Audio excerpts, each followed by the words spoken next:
Word is you guys are writing a book. Yeah, it's about the fine art of power hitting.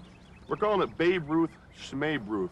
It'll teach kids early on, because art takes years of fine-tuning. Just ask Picasso or Mozart. Some say your power hitting started the same day you moved to the thin air of Colorado. You know, Larry and I are getting a little tired of that. We're talking about Coors Field this time around, nestled right in the heart of Lodo, which, for the uninitiated, is Denver speak for lower downtown, or that place where your craft beer costs more than a mid-sized sedan.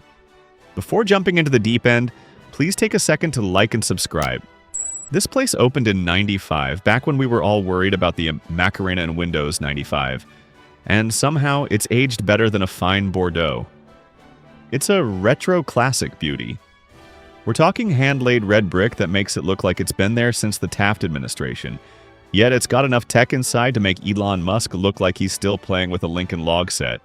It's the crown jewel of the Rockies. And I'm not talking about the mountains, though they're right there in the background, looking like a Bob Ross painting on a massive hit of adrenaline. I'm talking about the Colorado Rockies, a team that plays half their games in a literal atmospheric anomaly. Now, let's talk science, and I don't mean I did my own research on TikTok science, I'm talking physics. At 5,200 plus feet, the air is about as dense as a Kardashian's memoir. You've got 20% less air resistance than you do at sea level. In Jersey, you hit a fly ball, it's an out. In Denver, that ball takes flight like it's got a first-class ticket on a SpaceX Falcon. We're talking an extra 40 feet of carry. Outfielders back there are tracking fly balls with the same frantic energy as a Treasury Secretary watching the inflation index. But it's not just the hitters getting a mile-high stimulus package. Think about the pitchers. You want to throw a slider? Good luck. Trying to get a ball to break in this air is like trying to convince a toddler that broccoli is actually a tiny tree from a candy forest. It just doesn't bite. The ball just hangs there, fat and happy, waiting to be launched into the next zip code. They call it the Coors Hangover. And trust me, it's more painful than the one you get after 3 too many mezcal Negronis. So how did they fix it? Did they build a giant dome and pump in the atmosphere of Miami? No, they went with a humidor. It sounds like something you'd find in a high-end cigar lounge next to a guy named Lorenzo wearing a velvet smoking jacket, but it's actually a climate-controlled vault for baseballs. Since 2002, they've been keeping the balls at a crisp 70 degrees and 50% humidity.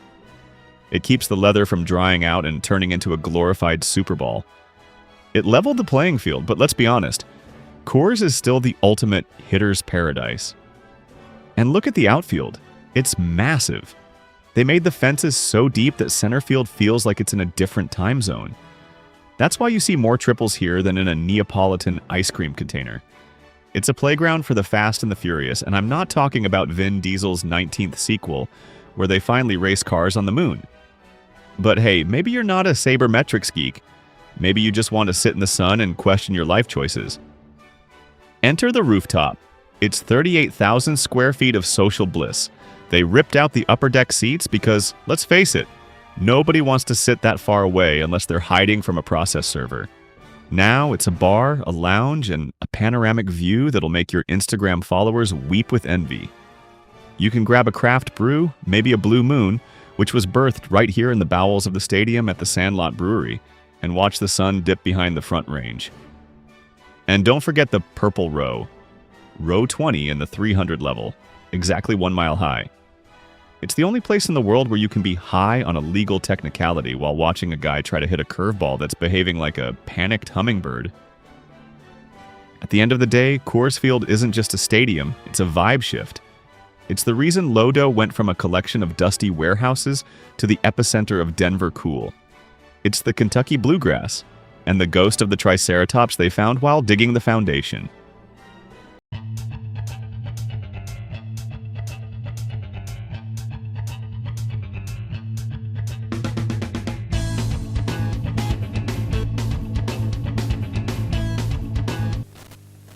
Whether the Rockies are up by 10 or down by 20, there's a magic in that thin air that you just can't find anywhere else.